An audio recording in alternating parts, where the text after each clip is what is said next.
Easter, my God, when you are a minister and you do decades worth of Easter services, this one is my fourth incarnation of trying to find something that will be riveting and fresh. So I found this old story about a psychiatrist who had a patient who thought he was a corpse. And week after week, he would talk to this patient and he would try to convince him that he wasn't a corpse, until finally one day he had an idea. And when the guy came in, he asked him, "Do corpses bleed?" He said, "No, we do not bleed. All of our bodily functions have ceased."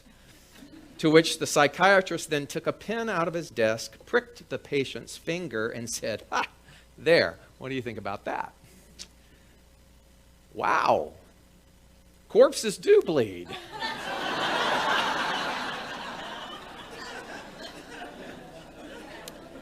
And so the sad truth about the point of that story is that far too many times when we confront our own or someone else's worldview, something that we are either consciously or unconsciously just interwoven with, something that we are so passionate about, it becomes very challenging to try to change that worldview or to change that diminishment or to change that level of unconsciousness. And it almost seems as though it is a waste of time. And essentially, our duty here week after week is to deliver something, some kind of a message that conveys that you are not a corpse, that you are an energy system that is perpetually rising up, that you, the universal story of each and every one of us, is a kinship with the Easter story, and that there is an eternal ebb and an eternal flow, and that you can't have one without the other, that you can't experience the incoming of something that we would like to call the resurrection without deliberately and intently opening your hands, your clenched fists of resistance and unconsciousness, and allowing the space for that, to let yourself be crucified to the old way of doing, to the old paradigm, to the old idea of who you think that you are, and to create the space with an open hand in order for something that is resurrection, something that is eternal, something that is rising up, to be able to even come and collaborate with you and I. And so it is participatory. And so when we pinprick our belief in limitation so that we can bleed out our fears and our withhold, and we begin to learn one of the most basic acts of resurrection, which is the flow, which is the constancy of flow, which is the constancy of the inhale and the exhale, that when we understand that opening and when we understand that participation, then you and I cannot help but be on the receiving end of the abundance, of the everlasting, of the wellspring of infinite opportunity. So when we pinprick that belief in limitation and we allow ourselves to bleed out anything that says that that is not available to us, when we think in any way that there is not enough, then only then, by allowing that to bleed out, can we understand truly and to rise up to our harmony and to our abundance and to our prosperity, which is our divine right and which is all around us. When we pinprick our belief in being helpless so that we can bleed out our martyrdom and we can allow ourselves to have the resurrection of resilience and to begin to see that we are far more capable than we give ourselves credit for, that we are far more resilient, that we are far more wise, that we are far more intuitive, that we are far more restorative in our day-to-day existence as long as we allow that to be. Then we can begin to create that whole different paradigm about ourselves. In fact, instead of aging, we would be youthing. We would be youthing in mind. We would be youthing in resilience. We would be youthing and growing into something that is immortal, which is our true nature.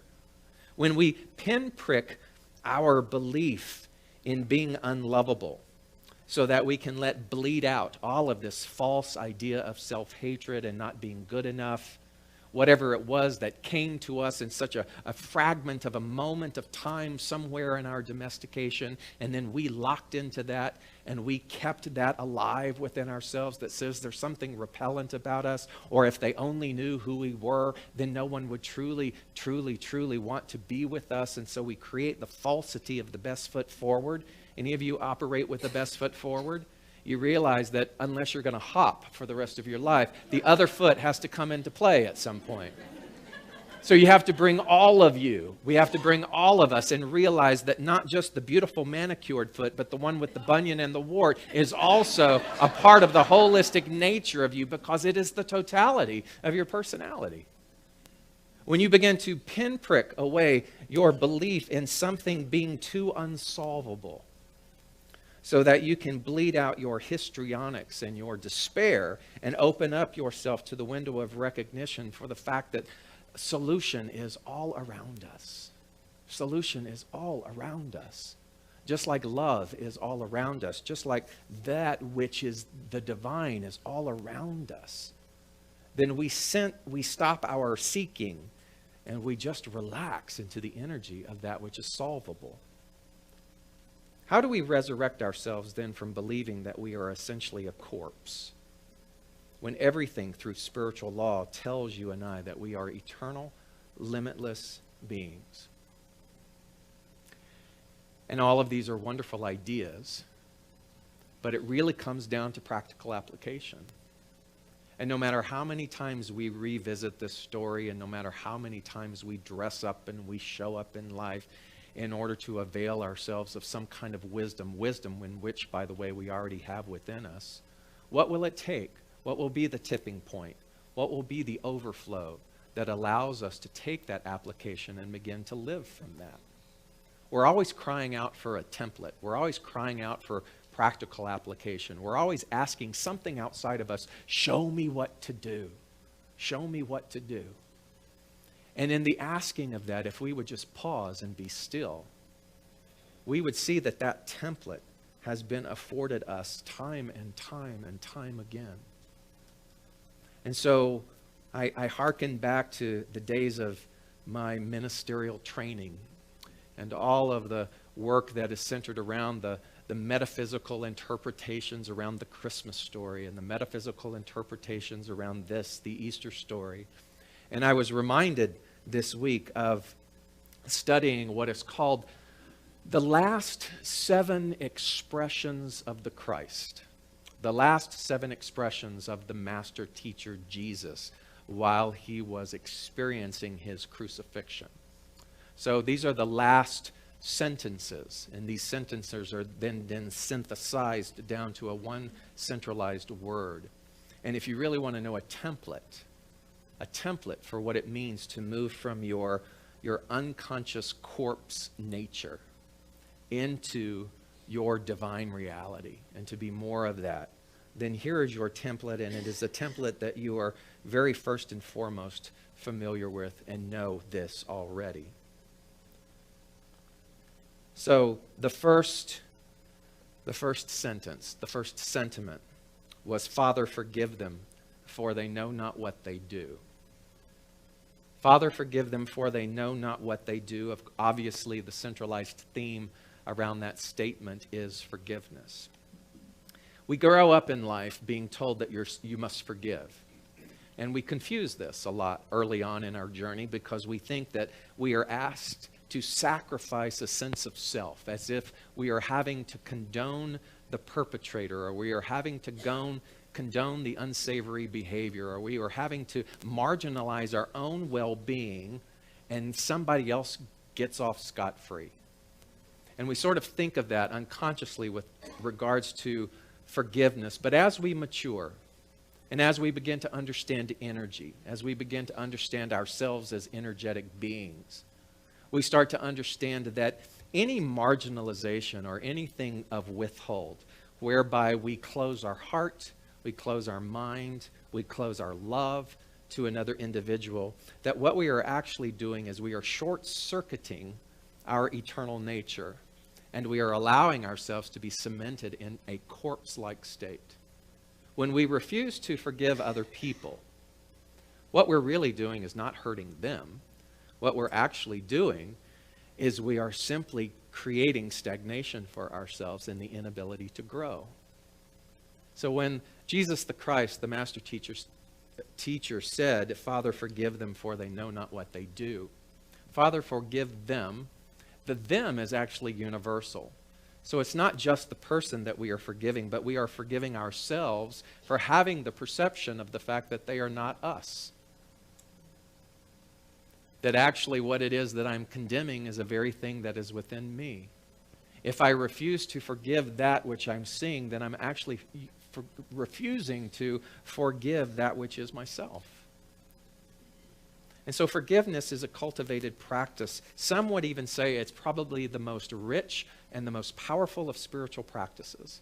Because if you become a forgiving person, then it's as if your whole soul is completely translucent. It's as if all of the activities of the human experience come, but they have no way to stick to you. It's almost as if you've sprayed your soul with Pam, cooking spray.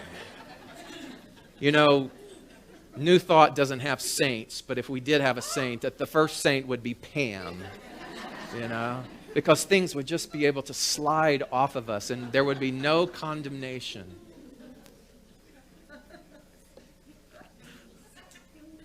The second sentiment, if there are any Pams here, they're probably all going, yeah, I'll take that. The second sentiment was, truly, I say to you, today you will be with me in paradise. Today you will be with me in paradise was the phrase that Jesus spoke to the robbers that were hanging on the cross, being crucified along with him to his right and to his left. The promise of that sentence is the fact that paradise today, in the now moment, is heaven. That which we understand heaven to be, the elevated experience, the vibratory essence of purity and joy and love and abundance and overflow, all of those things which we attribute to something that we may have been taught to futurize, is actually here in this present moment now. In the metaphysical path, you understand that heaven and hell are states of mind. They are not literal landscapes. They are not something to be cast off for us in the future, but they are the way in which we choose to live in this now moment. Today I say to you, today you will be with me in paradise as long as you begin to relinquish all of those self-condemnation. As long as you begin to relinquish any idea of marginalization, as long as you begin to relinquish the energy and withhold in non-forgiving another person, then and only then will you and I begin to experience that which we know to be heaven. The third phrase, the third sentiment. These words were spoken to Mary, the mother of Jesus, and to the disciple John. He said, "Woman, behold your son, and behold your mother." As those words were being spoken to the family of Jesus, metaphysically they were a recognition of the fact that there is no mother, there is no son, there is no brother, there is no us, there is no them, there is only one.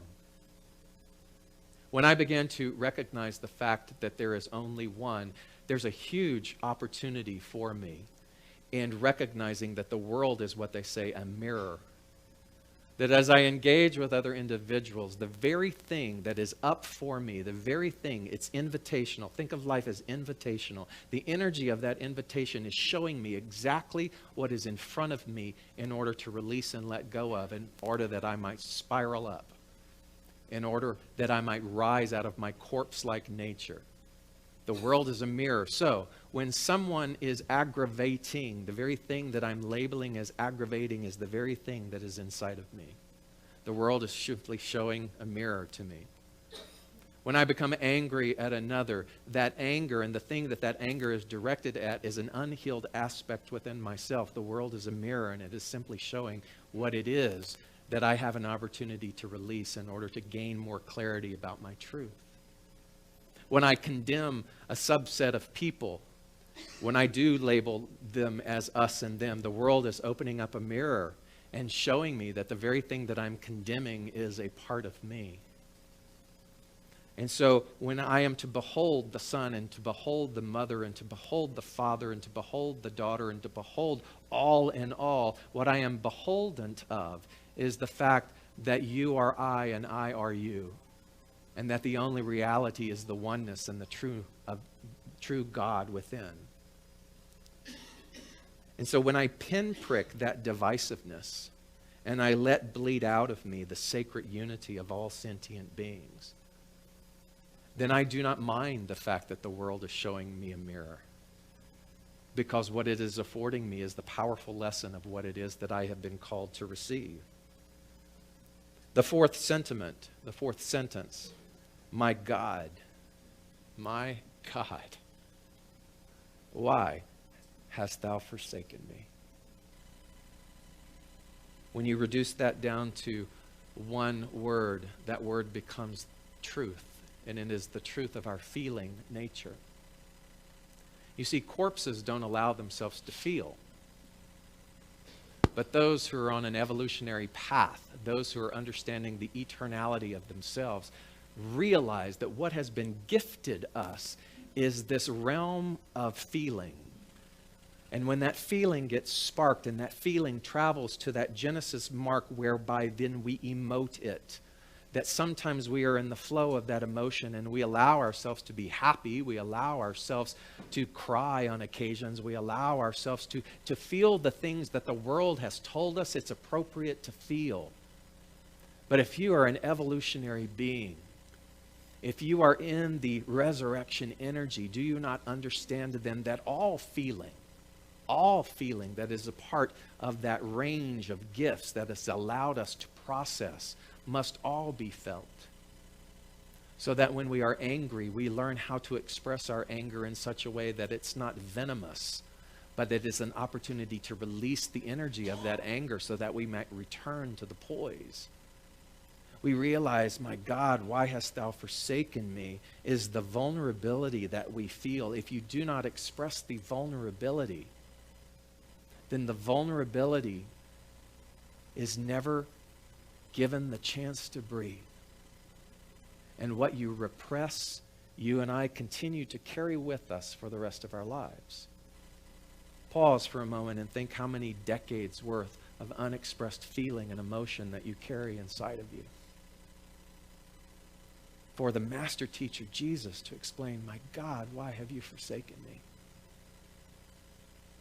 You realize that in that moment, in his vulnerability, he wept and he cried out for that assistance. To feel your feelings fully helps us to move swifter to that place of resolve so that we can understand the full landscape of what it is that we are here and what it is that we are capable of doing. When you pinprick your resistance to feeling and you bleed out the resolution that one feels the feeling fully, then we are able to spiral up. If you think of yourself, if you think of your resurrection as a spiral, if you imagine that energy system wanting to go up, now imagine yourself as a corpse. It stops. It stops. Many of us have lived years in the stopping point until it's unbearable. And part of that unbearability is the fact that we have not been in alignment with to be able to express the way in which we feel. And because we have judged our feelings, this is the amazing thing. Remember, the world is a mirror. Because you and I judge our feelings, then we attract to us people who judge our feelings. Because our unhealed nature then is being reflected by everyone else's unhealed nature. If you want to know what it feels like to take ownership of that, then you and I must do whatever it is that we can do to allow ourselves to feel safe enough to express what it is that needs to be said. The fifth word, or the fifth sentiment, I thirst. I thirst. As Jesus the Christ was hanging on the cross, as he was suffocating, one of the guards took a sponge and dipped that sponge into wine and poked that sponge on a stick and held it to Jesus' mouth as he took a drink. But when you and I thirst metaphysically, what is it that we do? We desire. We desire deeply. If you want to understand and honor the template of what it is that you are here to do with regards to your resurrection, it is to answer the thing inside of you that cries out, I thirst. I desire. I desire for what? I desire to know more of my inherent nature. If I'm designed to spiral up and I stop because I'm so committed to the safety of things. I'm so committed to the familiarity of things. I'm so committed to the label of what's been placed upon me. I'm so committed to my damage. Then that voice inside of me that cries out, I thirst, will continue to be ignored. But the irony of that is it will not be ignored. Because how do you ignore something that's inherent? And so when it cries out so loudly that we then fall to our metaphoric knees, and here we are looking at our desire and saying, what am I going to do with this? What we realize and what we see is afforded us is the ability to begin to let go. To let go of the bloody-knuckled grip of the way in which things were. To let go of the bloody-knuckled grip of my identity. And to begin to lend myself to the propulsive energy that wants to pull me forward into that which I desire. Again, the irony of desire is that it breeds expectation. And let me tell you this morning, expectation is not a bad thing. To be expectant, to be consciously expectant, is to be settled within the idea that all good is working together. That all that I desire and all my needs are abundantly met. I can learn to cultivate the knowing of the expectancy of that. So that when the I desire voice reverberates within me and the desire is there, I don't need to know how. It's not my business to know how. It's my business to say yes to the desire. It's my business to put one foot in front of the other and to begin to move towards that in such a way that I can begin to sense the alignment. And by sense the alignment, I mean it's that moment, it's that mystical moment where you begin to understand that you are a part of the one. You don't condemn the past for not having gotten it sooner. You don't say, oh my God, I've wasted so much time. You understand that time is irrelevant. Time is an illusion. That this adventure that you and I are having is barely a hangnail on the hand of infinity. It's almost immeasurable. But we understand that to the degree that we get this consciously and subjectively is the degree in which eternally we begin to rise and spiral up more and more and more into our expanded nature. The sixth sentence was, it is finished, which boils down to the word completion. It is finished. Often we have talked about the fact that you and I create nothing. That's not meant to make all of you creative types feel like your gifts are for naught, but it's for you and I to understand that creation in itself just is. It is the field that is referred to in quantum physics. It is the infinite potentiality. It is the vastness, the immeasurability that knows no time, no space, no boundary. It is the infinite ideas that swirl and wait for recognition. It is the idea of all of the mystics and all of the sages and all of the poets that have told us that the entire universe stands on tiptoe, waiting for us to access that which is a part of the all. And so when he says, it is finished, metaphysically we get to look at the fact that creation in and of itself is finished because it simply is. And the beauty of our job then is to begin to listen and to be vulnerable enough to be able to almost fly fish into the infinite. You've ever seen someone fly fish and they just cast that line in? And whatever it is that they catch, it's the perfect sentence, it's the perfect idea, it's the perfect solution, it's the perfect answer, it's the perfect manifestation. But you and I have to be the ones to cast with expectancy into the eternality of that. If you don't access it, it's like standing on the riverbanks by a body of water that is filled with sustenance and starving.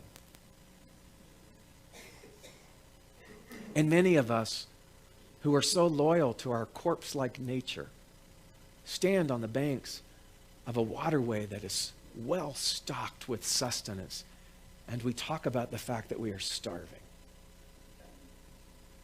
That is the gift. That is the practical application. That is the tool. So the thing that happens when you understand that all of creation already exists, it means that, and I say this often, your solution already exists. And here's the one thing that you and I must get in order to be in alignment with this particular idea. You must begin to catch how many times and how many things you worry about. We often say that worry is the negative use of your imagination. To worry, many would say, is the most wasteful use of imagination, the most wasteful use of energy. Because to sit in the atmosphere of worry is to sit and to deliberately convene with all of the things that are no longer valid or no longer true or no longer real to those who have crossed over into the conscious realm, to those who have allowed themselves to shed their corpse-like nature, to those who have pinpricked themselves enough and begin to let bleed out all of the things that do not work for them, to shed that worrisome nature and to stand majestic in that. But for you and I to continue to return to that, when outside conditions seem to present something different, is a negative use of the gifts that we've been given. Because we get to understand that it is finished. And then the last sentiment was, Father, into the hands I commit my spirit. Into the hands I commit my spirit. Into that which is the essence of the divine, I finally relinquish the egoic nature of this human body that says, I want that, and I want that, and I want that, and I want it to look like this, and I want to judge the way it has to do, and so I start to micromanage everything. But when I let go of the how, when I let go of my need to control the way in which it's supposed to be particularized and unfolding, then I move into that general energy of and the divine nature of surrender. And what I know is that wherever I show up, I will be supported. Whatever it is that I need will be given to me in divine timing. That whatever it is that I'm called to do by the gifts of me, the unique passion that is within me, if I begin to honor that and I surrender to the how, I let go of the how, then the universe takes care of that and delivers it to me in right and perfect timing. Into your hands I commit my spirit. I think as we begin to look at these particular words, as we go back and we look at the 7 last expressions of the Christ, the first word, forgiveness. The second word, I will be with you in paradise, that heaven is the now. The third idea about oneness. The fourth, my God, why have you forsaken me? And understanding that it is natural for us to feel and to allow those feelings to move into resolution. The fifth, to know that we thirst. That the vision that is inside of us are like seeds planted by God that are waiting for us to nurture them. The sixth for us, completion, to know that it is finished. And the seventh, to know that I commit my spirit into the energy of that. I surrender myself. This is the mystical step. This is the step where you get to look around at those people who have a light around them, that have a knowing around them. They don't necessarily know what's next for them, but they have surrendered themselves to the process. It's as if there is that song lyric that says, use me. My surrender is saying, use me to the cosmic energies. Use me to God. Use me. And in the using of me, as I surrender myself to whatever that is, I shed all allegiance and all vestige to that which is a corpse, to that which is dying, shame-based. I shed all of that, and I stand resilient in my resurrection. Michael Beckwith and Ricky Byers Beckwith wrote a great song called Use Me. Use me. Use me. Oh God, I stand for you. Song cue, Penelope moves to piano. They sing it every Sunday at Agape in Los Angeles. It is a song of conscious surrender.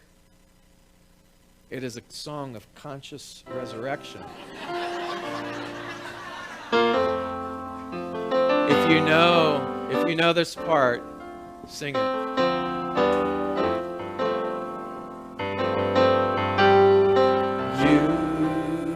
Use me, oh God, I stand for you, and here I'll abide as you show me all that I must do. Listen to that line again and sing it again. Use me and show me. Surrender. Use me, oh God, I stand for you, and here I'll abide as you show me all that I must do.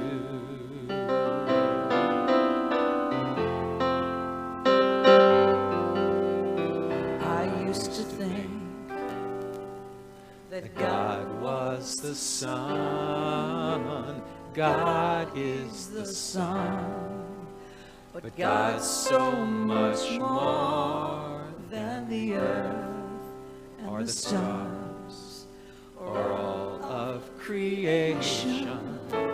God is creator, all in all, needing us to shine its light as you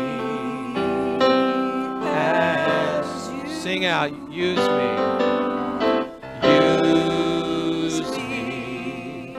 oh God, I stand for you, and here I'll abide as you show me all that I must do. Show me all that one more time. Show me all that I must do. And so it is.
Hi, I'm David Ault, and I simply want to say thanks.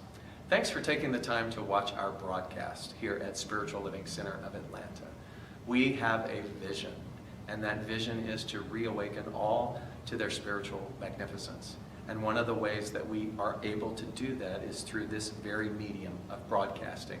So if you got anything out of this, if you felt in any way inspired, or if something spoke to you directly, then I extend an invitation to you to become a part of our family by donating. And there are many ways in order for you to be able to do that. One is to simply go to our website at slca.com, and there you will find all different kinds of prompts that will help you support what it is that we are doing here in Atlanta. One way is to become a pledger. That means that you decide on a monthly basis that you are going to help us with this vision.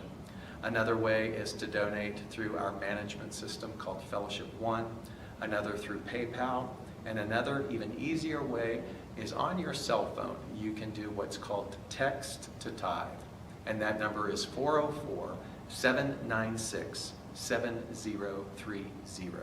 Again, thank you so much for your support, and I invite you to come back weekly to see what it is that we're up to.